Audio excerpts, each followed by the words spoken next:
वणक्कम।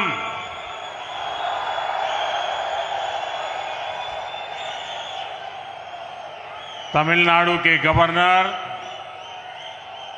RN. Ravi ji,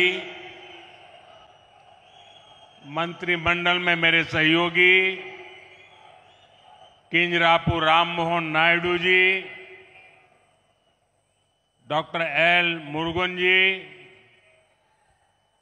Tamil Nadu के मंत्री तंगम तेनरसु जी, doctor टी.आर.बी. Raja ji,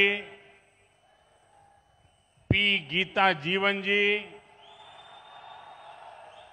Anita are. Radhakrishnan जी, सांसद कनिमोळी जी, तमिलनाडु भारतीय जनता पार्टी के अध्यक्ष और हमारे एमएलए नयनार नागेंद्रन जी और तमिलनाडु के मेरे भाई और बहनों, आज करगिल विजय दिवस है। मैं सर्वप्रथम कारगिल के वीरों को नमन करता हूं, शहीदों को श्रद्धांजलि देता हूं। வணக்கம். தமிழ்நாட்டின் மாண்புமிகு ஆளுநர் ஆர்.என். ரவி அவர்களே, அமைச்சரவையில் என் சகாவான கிஞ்சரப்பு ராமமோகன் நாயுடு அவர்களே, டாக்டர் எல். முருகன் அவர்களே, தமிழ்நாட்டின் அமைச்சர் தங்கம் தென்னரசு அவர்களே, பி. கீதா ஜீவன் அவர்களே, அனிதா ராதாகிருஷ்ணன் அவர்களே, மக்களவை உறுப்பினர் கனிமொழி அவர்களே, சட்டப்பேரவை உறுப்பினர் மற்றும் பாரதிய ஜனதா கட்சியின் தலைவர் மாநில தலைவர் நயினார் நாகேந்திரன் அவர்களே, தமிழ்நாட்டின் என் சகோதர சகோதரிகளே, இன்று கார்கில் வெற்றி திருநாள். நான் முதன்மையாக கார்கில் வீரர்களுக்கு தலை வணங்குகிறேன். உயிர் தியாகிகளுக்கு என் श्रद्धांजलिகளை अर्पणम செய்கிறேன். फ्रेंड्स, मेरा सौभाग्य है कि 4 दिन के विदेश प्रवास के बाद मुझे सीधे भगवान रामेश्वर की इस पावन भूमि पर आने का अवसर मिला। विदेश प्रवास के दौरान भारत और इंग्लैंड के बीच ऐतिहासिक फ्री ट्रेड एग्रीमेंट हुआ है। நண்பர்களே, 4 நாட்கள் அயல் நாடுகள் சுற்றுப்பயணத்திற்கு பிறகு பகவான் ராமேஸ்வரனுடைய புனிதமான மண்ணில் நேரடியாக கால் பதிக்கும் சந்தர்ப்பம் எனக்கு வாய்த்திருக்கிறது. அயல் நாடுகள் பயணத்தின் போது பாரதம் மற்றும் இங்கிலாந்து நாடுகளுக்கு இடையே வரலாற்று பூர்வமான வர்த்தக ஒப்பந்தம் கையெழுத்தாகி இருக்கின்றது. ये भारत पर दुनिया के बढ़ते भरोसे और भारत के नए आत्मविश्वास का प्रतीक है। इसी आत्मविश्वास से हम विकसित भारत बनाएंगे, विकसित तमिलनाडु बनाएंगे। பாரதம் மீது உலகம் அதிகரித்து வரும் நம்பிக்கை, பாரதத்தின் புதிய தன்னம்பிக்கை ஆகியவற்றின் அடையாளம் இது. இந்த தன்னம்பிக்கையோடு நாம் வளர்ச்சியடைந்த பாரதத்தை படைப்போம், வளர்ச்சியடைந்த தமிழ்நாட்டை உருவாக்குவோம். आज भी यहां भगवान रामेश्वर और भगवान तिरुचेंदूर मुरुगन के आशीर्वाद से तूतुकुड़ी में विकास का नया अध्याय लिखा जा रहा है। 2014 में तमिलनाडु को डेवलपमेंट के शिखर पर ले जाने का जो मिशन शुरू हुआ था, तूतुकुड़ी लगातार उसका साक्षी बन रहा है। இன்றும் கூட பகவான் ராமேஸ்வரன் அறுபடை வீட்டின் இரண்டாம் படை வீடாம் திருச்செந்தி நகருரையும் செந்தூர் முருகன் ஆகிய தெய்வங்களின் நல்லாசியோடு தூத்துக்குடியில் வளர்ச்சி பணிகளின் புதிய அத்தியாயம் எழுதப்பட்டு வருகின்றது. 2014ஆம் ஆண்டு தமிழ்நாட்டை வளர்ச்சியின் சிகரங்களுக்கு கொண்டு செல்லும் குறிக்கோள் பயணம் தொடங்கப்பட்டது.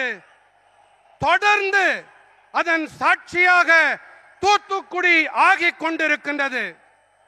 फ्रेंड्स, पिछले साल फरवरी में मैंने यहां वीओ चिदंबरनार पोर्ट के लिए आउटर हार्बर कंटेनर टर्मिनल का शिलान्यास किया था।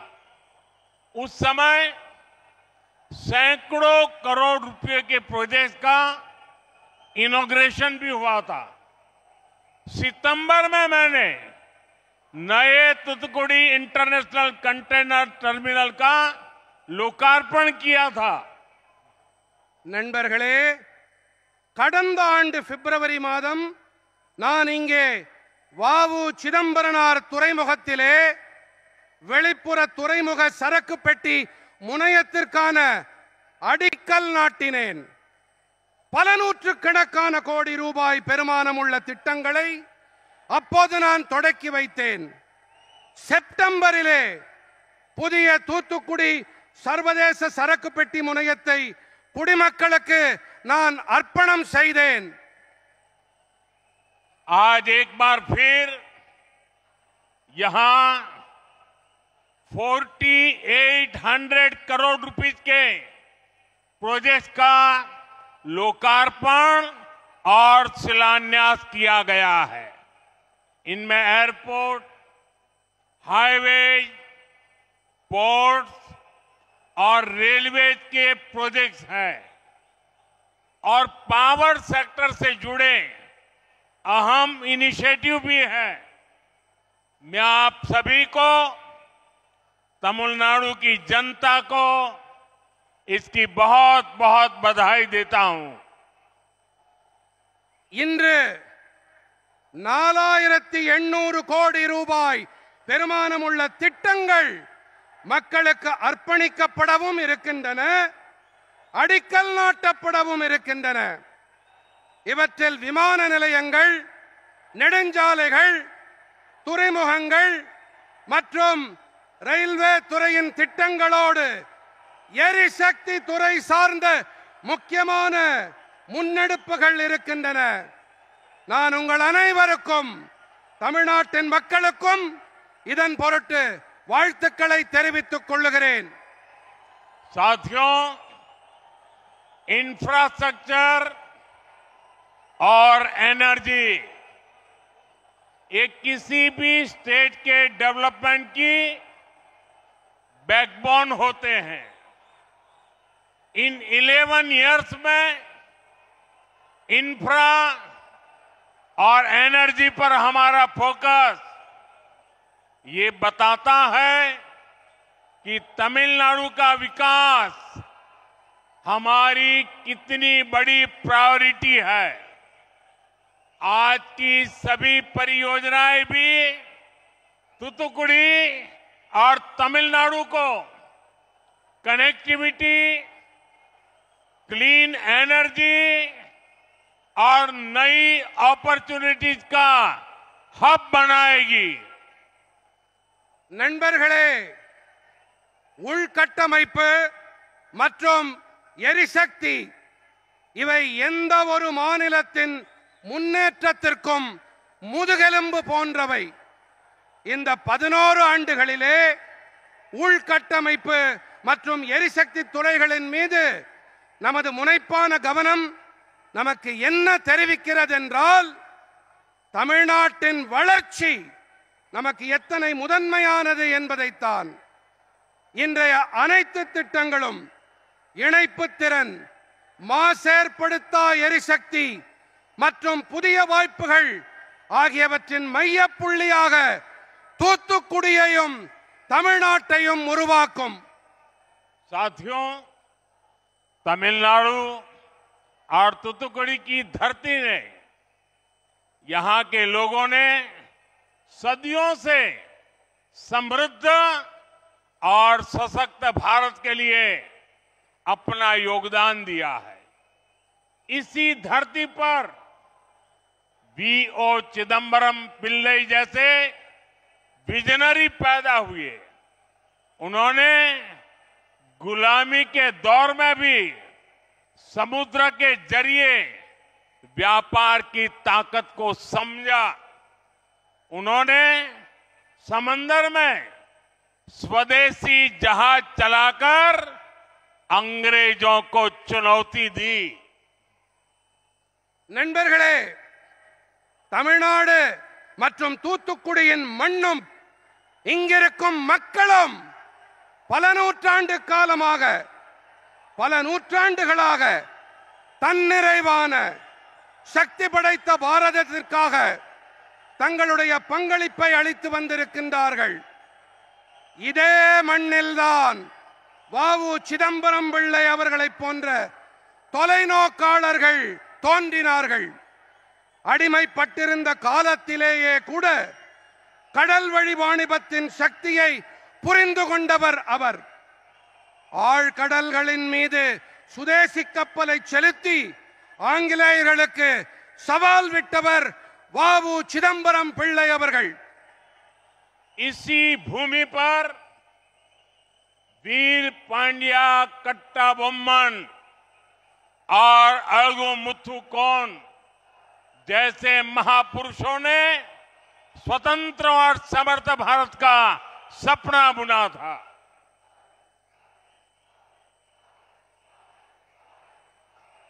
இந்த மண்ணில்தான் வீரபாண்டிய கட்டபொம்மன், அழகு முத்துக்கோன் போன்ற மாமனிதர்கள் சுதந்திரமான வல்லமை மிகு பாரதம் படைக்கும் கனவை காணச் செய்தார்கள். सुब्रमण्यम भारती जैसे राष्ट्र कवि का जन्म भी यहीं पास में हुआ था। आप सब जानते हैं सुब्रमण्यम भारती जी का जितना मजबूत रिश्ता तूतुकुड़ी से था, उतना ही मजबूत रिश्ता मेरे संसदीय क्षेत्र मेरी काशी से भी है। हम काशी तमिल संगमम जैसे आयोजनों के जरिए अपनी सांस्कृतिक धरोहर को लगातार मजबूत कर रहे हैं।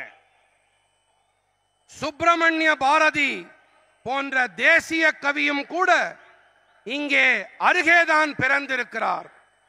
நீங்கள் அனைவரும் நன்கறிவீர்கள், சுப்பிரமணிய பாரதிக்கு எத்தனை பலமான உறவு தூத்துக்குடியோடு இருக்கின்றதோ அதே அளவு பலமான உறவு என்னுடைய நாடாளுமன்ற தொகுதியான காசியோடும் இருக்கின்றது. காசி தமிழ்ச் சங்கமம் போன்ற ஏற்பாடுகள் வாயிலாக நமது கலாச்சார மரபுகளை நாங்கள் தொடர்ந்து வலுப்படுத்திக் கொண்டு வருகின்றோம். फ्रेंड्स, मुझे याद है पिछले वर्ष ही मैंने तूतुकुड़ी के प्रसिद्ध पर्ल्स बिल गेट्स को उपहार में दिए थे। वो पर्ल्स उन्हें बहुत पसंद आए थे।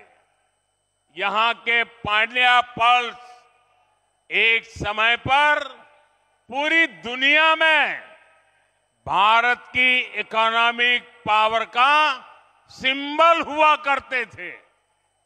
நண்பர்களே, கடந்த ஆண்டுதான் நான் தூத்துக்குடியின் பிரபலமான முத்துக்களை பில் கேட்ஸுக்கு பரிசாக அளித்தது எனக்கு நன்றாக நினைவிருக்கின்றது. அவருக்கு அந்த நல்முத்துக்கள் மிகவும் பிடித்திருந்தது. நமது பாண்டி நாட்டு முத்துக்கள் ஒரு காலத்தில் உலகம் முழுவதிலும் பாரதத்தின் பொருளாதார வல்லமையின் அடையாளமாக இருந்து வந்தது. साथियों, आज हम यहां अपने प्रयासों से विकसित तमिलनाडु और विकसित भारत के विजन को आगे बढ़ा रहे हैं। ब्रिटेन और भारत के बीच फ्री ट्रेड एग्रीमेंट हुआ है। एफटीए भी इसी विजन को गति देता है।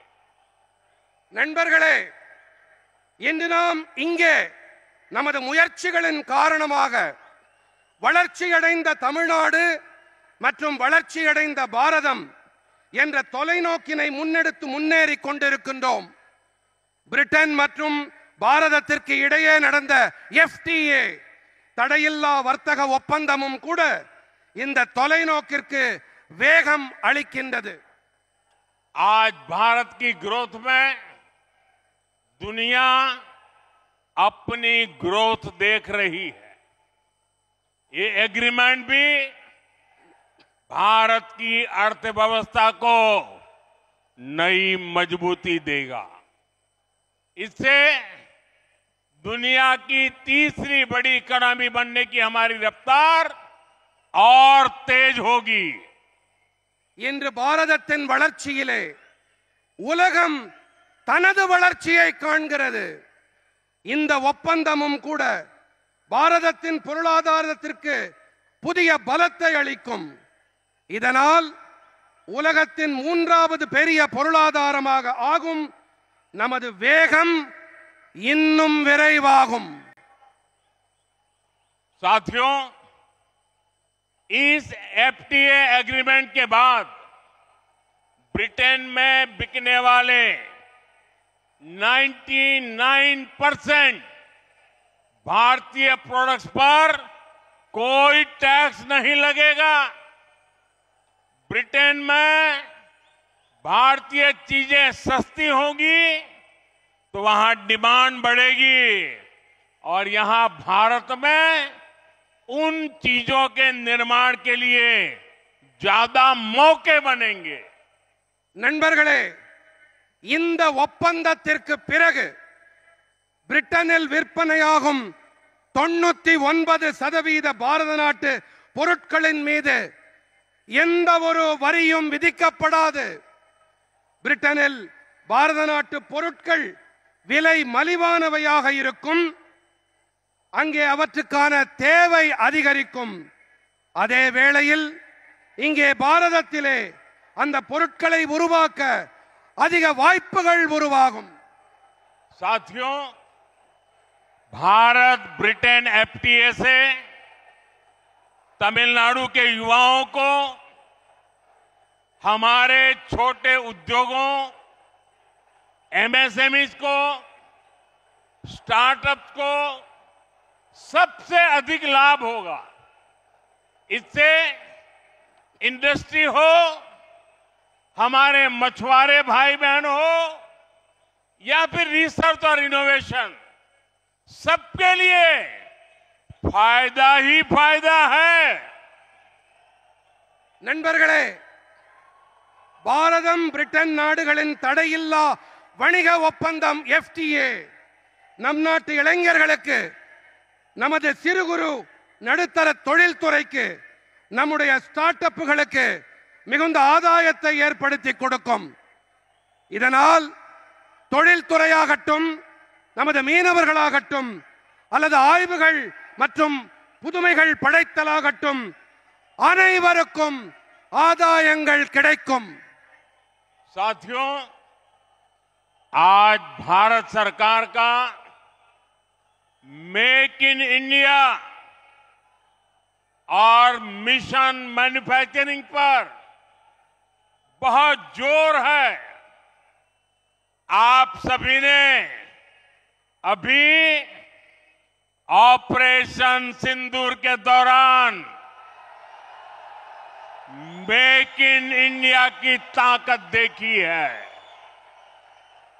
आतंक के ठिकानों को मिट्टी में मिलाने में मेड इन इंडिया हथियारों की बड़ी भूमिका रही है। भारत में बने हथियार आज भी आतंक के आकाओं की नींद उड़ाए हुए हैं। நண்பர்களே, இன்று மேக் இன் இந்தியா, இந்தியாவில் தயாரிப்போம் மற்றும் மிஷன் மேனுஃபேக்சரிங், இந்தியாவில் தயாரிக்கும் திட்டத்துக்கும் பாரத அரசு அதிக வலு சேர்க்கிறது. ஆபரேஷன் சிந்தூரின் போது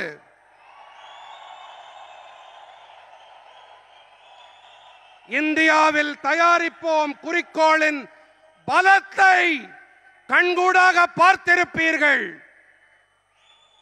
பயங்கரவாதிகளின் பதுங்கு இடங்களை மண்ணோடு மண்ணாக்கியதில்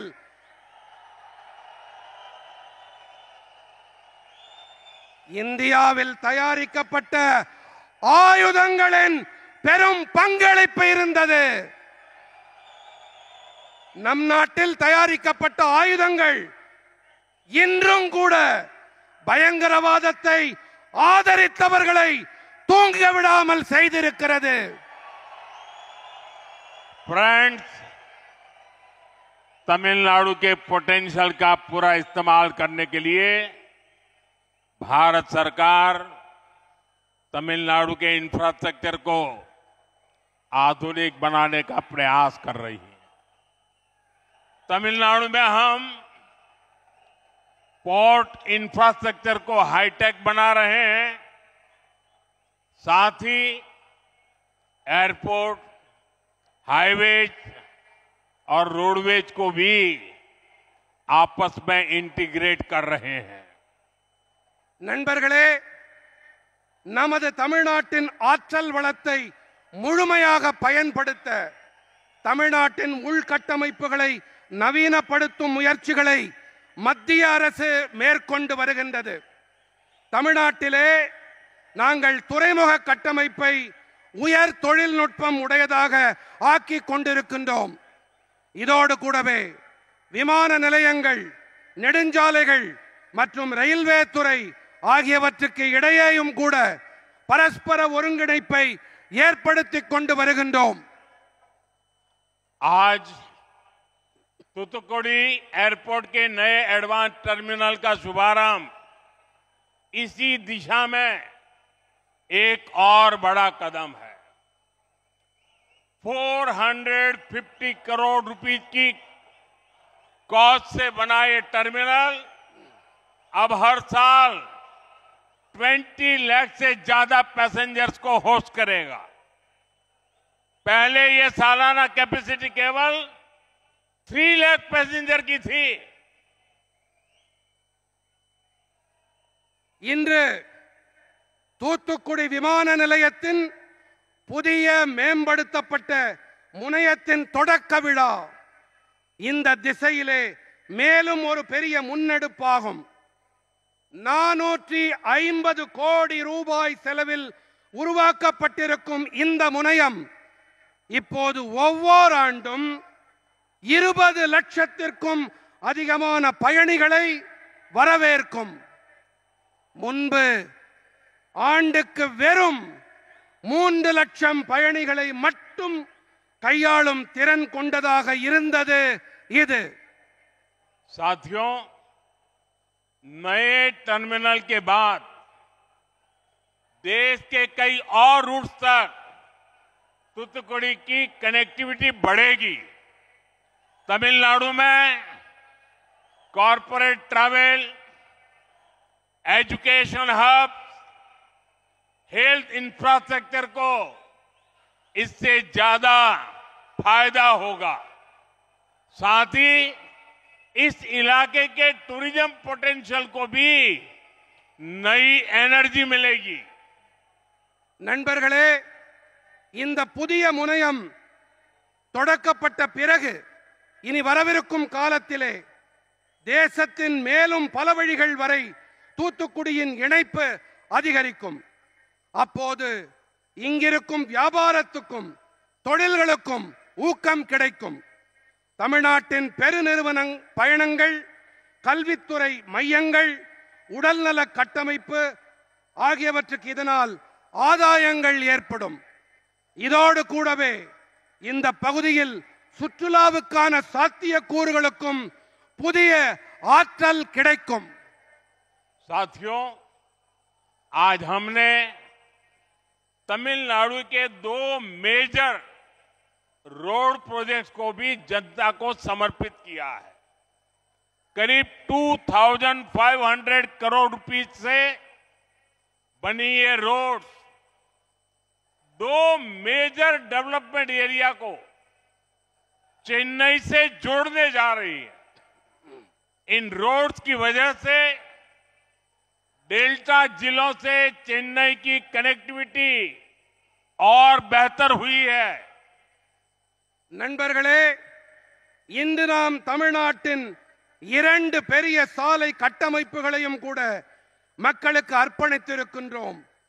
கிட்டத்தட்ட 2500 கோடி ரூபாய் செலவில் உருவாக்கப்பட்ட இந்த சாலைகள் 2 பெரிய வளர்ச்சி பகுதிகளை சென்னையோடு இணைக்க இருக்கின்றன. இந்த சாலைகள் டெல்டா மாவட்டங்களை சென்னையோடு சிறப்பாக இணைக்கும் பணியை ஆற்றும். साथियों, इन प्रोजेक्ट्स की मदद से तूतुकुड़ी पोर्ट की कनेक्टिविटी भी बहुत बेहतर हुई है. ये रोड्स इस पूरे इलाके के लिए ईज ऑफ लिविंग को भी बढ़ाएगी, साथ ही ट्रेड और एम्प्लॉयमेंट के नए रास्ते भी खोलेगी. நண்பர்களே, இந்த திட்டங்களின் உதவியோடு தூத்துக்குடி துறைமுகத்தின் இணைப்பும் கூட இன்னும் சிறப்பாக ஆகியிருக்கிறது. இந்த சாலைகள் இந்த மொத்த பகுதியின் வாழ்க்கையை சுலபமாக வாழும் தன்மையை மேலும் சிறப்படைய செய்யும். இது கூடவே வர்த்தகம், வேலை வாய்ப்புக்குமான புதிய பாதைகளும் திறக்கும். साथियों, हमारी सरकार देश की रेलवे को इंडस्ट्रियल ग्रोथ और आत्मनिर्भर भारत की लाइफलाइन मानती है. इसलिए बीते 11 इयर्स में देश के रेलवे इंफ्रास्ट्रक्चर ने मॉडर्नाइजेशन का नया दौर देखा है. तमिलनाडु रेलवे इंफ्रास्ट्रक्चर के मॉडर्नाइजेशन कैंपेन का एक प्रमुख सेंटर है. நண்பர்களே, நமது அரசாங்கம் தேசத்தின் ரயில்வே துறையை தொழில்துறை வளர்ச்சி மற்றும் தற்சார்பு பாரதத்தின் உயிர்நாடியாக கருதுகிறது. ஆகையால் தான் கடந்த 11 ஆண்டுகளிலே தேசத்தின் ரயில்வே துறை கட்டமைப்பு நவீனமயமாக்கம் என்ற புதிய போக்கை கடந்து வந்திருக்கின்றது. தமிழ்நாட்டின் ரயில்வே துறை கட்டமைப்பு நவீனமயமாக்கல் இயக்கத்தின் ஒரு முக்கியமான மையமாகும். हमारी सरकार अमृत भारत स्टेशन स्कीम के तहत तमिलनाडु के 77 स्टेशंस का रीडेवलपमेंट कर रही है. आधुनिक वंदे भारत ट्रेनों के जरिए तमिलनाडु के लोगों को नया एक्सपीरियंस मिल रहा है. देश का पहला और अनूठा vertical lift rail bridge Pamban bridge भी तमिलनाडु में बना है. पंबन ब्रिज से ईज ऑफ डूइंग बिजनेस और ईज ऑफ ट्रैवल दोनों बढ़ा है. நமது அரசாங்கம் அமுத பாரத நிலையங்கள் திட்டத்தின்படி தமிழ்நாட்டின் 77 நிலையங்களின் மறுமேம்பாட்டை மேற்கொண்டு வருகின்றது. நவீன வந்தே பாரத் ரயில்கள் வரிசையில் தமிழ்நாட்டின் மக்களுக்கு ஒரு புதிய அனுபவம் கிடைத்து வருகின்றது. தேசத்தின் முதல் மற்றும் தனித்தன்மை வாய்ந்த செங்குத்து தூக்கு ரயில் பாலமான பாம்பன் பாலமும் கூட தமிழ்நாட்டில்தான் உருவாக்கப்பட்டிருக்கின்றது. பாம்பன் பாலத்தால் வியாபாரம் செய்வதில் சுலபத்தன்மை மற்றும் பயணிப்பதில் சுலபத்தன்மை இரண்டுமே அதிகரித்திருக்கின்றது. साथियों, आज देश में मेगा और मॉडर्न इंफ्रास्ट्रक्चर डेवलप करने का महाअभियान चल रहा है. कुछ दिन पहले शुरू हुआ जम्मू कश्मीर का चिनाब ब्रिज इंजीनियरिंग मार्वल है. इस ब्रिज ने पहली बार रेलवे के जरिए जम्मू को श्रीनगर से जोड़ दिया है. நண்பர்களே, இன்று தேசத்திலே மிகப்பெரிய மற்றும் நவீன கட்டமைப்புகளை மேம்படுத்தும் மாபெரும் வேள்வி நடைபெற்று வருகின்றது. சில நாட்கள் முன்பாக தொடங்கப்பட்ட ஜம்மு காஷ்மீரத்தின் சினாப் பாலம் பொறியியல் அற்புதமாக கருதப்படுகின்றது. இந்த பாலம் காரணமாக முதன்முறையாக ரயில் பாதை வாயிலாக ஜம்மு பகுதி श्रीनगरोடு இணைக்கப்பட்டது. इसके अलावा देश का सबसे लंबा सी ब्रिज अटल सेतु बना है. असम में बोगीबील ब्रिज बना है. 6 किलोमीटर से ज्यादा लंबी सोनमर्ग टनल बनी है. ऐसे कितने ही प्रोजेक्ट भारत सरकार ने, एनडीए सरकार ने पूरे किए हैं. इन सभी से हजारों की संख्या में एम्प्लॉयमेंट जनरेट हुआ है. இவை தவிர தேசத்தின் மிகவும் நீளமான கடல் பாலம் அடல் பாலம் உருவாக்கப்பட்டது. அசாமிலே போகிபீல் பாலம் கட்டப்பட்டது. 6 கிலோமீட்டருக்கும் அதிக நீளம் கொண்ட சோன்மார்க் சுரங்கப்பாதை உருவாக்கப்பட்டது. இப்படி எத்தனையோ திட்டங்களை பாரத அரசு, என்டிஏ அரசு நிறைவேற்றி இருக்கின்றது. இவை அனைத்தும் ஆயிரக்கணக்கானவர்களுக்கு வேலை வாய்ப்பை உருவாக்கி அளித்திருக்கின்றது. फ्रेंड्स, आज भी हमने तमिलनाडु में जिन रेलवे प्रोजेक्ट्स को डेडिकेट किया है, उनसे दक्षिण तमिलनाडु के लाखों लोगों को लाभ मिलेगा. मदुरई से बोडी नायकनूर इस लाइन का इलेक्ट्रिफिकेशन होने के बाद अब यहां वंदे भारत जैसी ट्रेनें चलाने का रास्ता खुल गया है. ये रेलवे प्रोजेक्ट्स तमिलनाडु की स्पीड को और इसके डेवलपमेंट स्केल दोनों को एक नई शक्ति देने जा रहे हैं. நண்பர்களே, இன்றும் கூட தமிழ்நாட்டிற்காக நாம் எந்த ரயில் துறை திட்டங்களை அர்ப்பணித்திருக்கின்றோமோ இவற்றால் தென் தமிழ்நாட்டின் லட்சக்கணக்கான மக்களுக்கு ஆதாயங்கள் ஏற்படும். மதுரை போடி நாயக்கனூர் வழிப்பாதை மின்மயமாக்கப்பட்ட பிறகு இப்போது இங்கே வந்தே பாரத் போன்ற ரயில்கள் பயணிக்கும் பாதை திறக்கப்பட்டு விட்டது.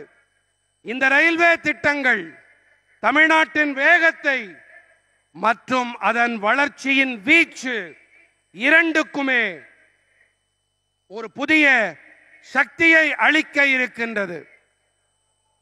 साथियों, आज यहां 2000 मेगावाट के कुडानकोलम न्यूक्लियर पावर प्रोजेक्ट से जुड़े ट्रांसमिशन प्रोजेक्ट की नींव भी रखी गई है. करीब 550 करोड़ रुपए की लागत से बनने वाला ये सिस्टम आने वाले वर्षों में देश को क्लीन एनर्जी देने में बड़ी भूमिका निभाने वाला है. நண்பர்களே, இன்று இங்கே 2000 மெகாவாட் கூடங்குளம் அணுமின் சக்தி திட்டங்களிலிருந்து மின்சாரத்தை கொண்டு செல்லும் திட்டங்களுக்கான அடித்தளமும் நாட்டப்பட்டது. சுமார் 550 கோடி ரூபாய் முதலீட்டில் உருவாகி வரும் இந்த அமைப்பு வரவிருக்கும் ஆண்டுகளிலே தேசத்திற்கு தூய்மையான எரிசக்தியை அளிக்கும் பெரிய பங்களிப்பை ஆற்ற இருக்கின்றது. ये एनर्जी प्रोजेक्ट भारत के ग्लोबल एनर्जी टारगेट और एनवायरमेंटल कमिटमेंट्स को पूरा करने का माध्यम बनेगा। जब इलेक्ट्रिसिटी प्रोडक्शन बढ़ेगा तो तमिलनाडु की इंडस्ट्री को, डोमेस्टिक यूजर्स को भी इससे बड़ा लाभ होगा। இந்த எரிசக்தி பாரதத்தை உலக எரிசக்தி இலக்குகளையும் சுற்றுச்சூழல் உறுதிப்பாடுகளையும் நிறைவேற்றும் ஊடகமாக ஆக்கும். மின்சார தயாரிப்பு அதிகரிக்கும் போது தமிழ்நாட்டின் தொழில்துறைக்கு, உள்ளூர் நுகர்வோர் ஆகிய அனைவருக்கும் இதனால் லாபம் ஏற்படும். साथियों, मुझे खुशी है कि तमिलनाडु में पीएम सूर्यघर मुफ्त बिजली योजना भी तेज गति से चल रही है। अब तक सरकार को करीब 1 लाख एप्लीकेशन मिल चुकी है और 40,000 सोलर रूफटॉप इंस्टॉलेशन पूरे हो चुके हैं।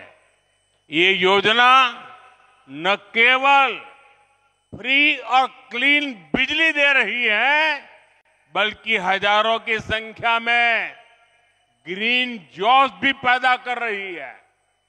நண்பர்களே, தமிழ்நாட்டில் பிரதம மந்திரி சூரிய சக்தி வீடு இலவச மின்னாற்றல் திட்டத்தின்படி விரைவான கதியிலே செயல்பட்டு வருகின்றது. இது எனக்கு மிகவும் மகிழ்ச்சியை அளிக்கின்றது. இதுவரை சுமார் 1 லட்சம் விண்ணப்பங்கள் வந்துவிட்டன. 40,000 சூரிய சக்தி கூரை மீதான கருவிகள் பொருத்தப்பட்டு விட்டன. இந்த திட்டம் இலவசமானது. மாசேற்படுத்தா மின்சக்தியை அளிப்பது மட்டுமல்ல, ஆயிரக்கணக்கான எண்ணிக்கையில் பசுமை வேலை வாய்ப்புகளை உருவாக்கி கொண்டும் வருகின்றது. साथियों, तमिलनाडु का डेवलप तमिलनाडु का सपना, ये हमारा कोर कमिटमेंट है। हमने तमिलनाडु के डेवलपमेंट से जुड़ी पॉलिसीज को निरंतर प्राथमिकता दी है। நண்பர்களே, தமிழ்நாட்டின் வளர்ச்சி, மேம்பட்ட தமிழ்நாடு என்ற கனவு, இவை நமது முக்கியமான உறுதிப்பாடுகளாகும். நாங்கள் தமிழ்நாட்டின் வளர்ச்சியோடு தொடர்புடைய கொள்கைகளுக்கு தொடர்ந்து முதன்மை அளித்து வந்திருக்கின்றோம்.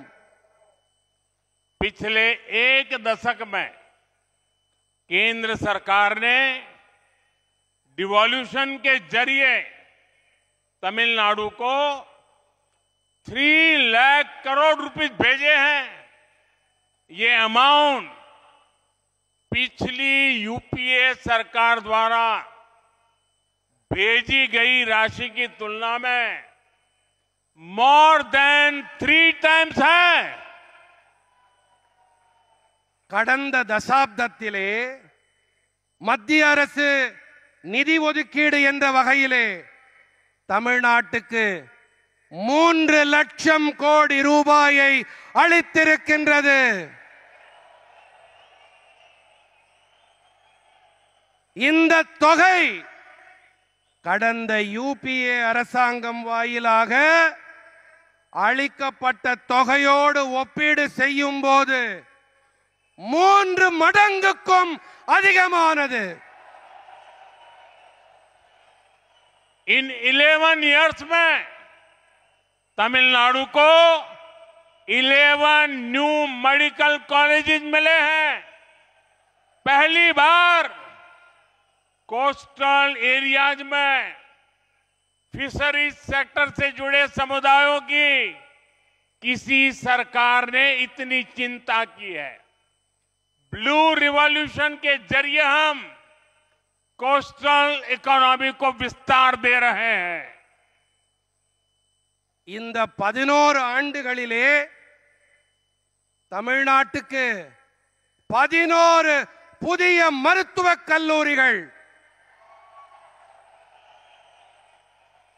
முதன்முறையாக கரையோர பகுதிகளின் மீன்பிடி துறையோடு தொடர்புடைய சமூகங்களுக்கு எந்த ஒரு அரசும் இத்தனை கரிசனத்தையும் அக்கறையையும் வெளிப்படுத்தியதே இல்லை. நீல புரட்சி வாயிலாக நாங்கள் கரையோர பொருளாதாரத்திற்கு விரிவாக்கம் அளித்து வருகின்றோம். साथियों, आज तूतुकुड़ी के ये धरती विकास के नए अध्याय की साक्षी बन रही है। कनेक्टिविटी, पावर ट्रांसमिशन, इंफ्रास्ट्रक्चर के सारे प्रोजेक्ट विकसित तमिलनाडु, विकसित भारत का सशक्त आधार बनाने वाले हैं। मैं एक बार फिर तमिलनाडु के अपने सभी परिवारजनों को इन सारे प्रोजेक्ट्स के लिए बहुत बहुत बधाई देता हूं। बहुत बहुत धन्यवाद। நண்பர்களே, தூத்துக்குடியின் இந்த மண் ஒரு புதிய புரட்சியின் சாட்சியாக ஆகி வருகின்றது. இணைப்பு, மின் பரிமாற்றம், கட்டமைப்பு என இந்த அனைத்து திட்டங்களும் வளர்ச்சியடைந்த தமிழ்நாடு, வளர்ச்சியடைந்த பாரதத்தின் பலம் வாய்ந்த ஆதாரங்களாக ஆக இருக்கின்றன.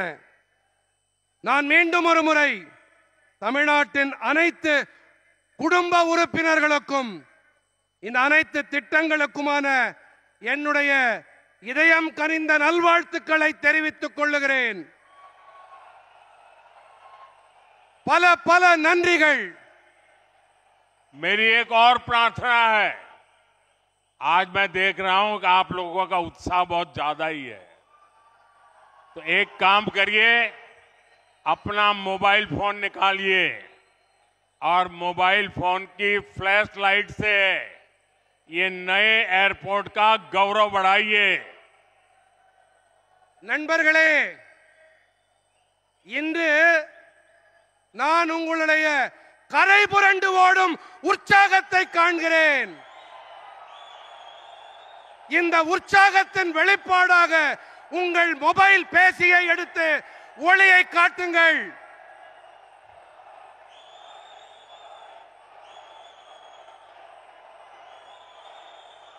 भारत माता की, भारत माता की, भारत माता की।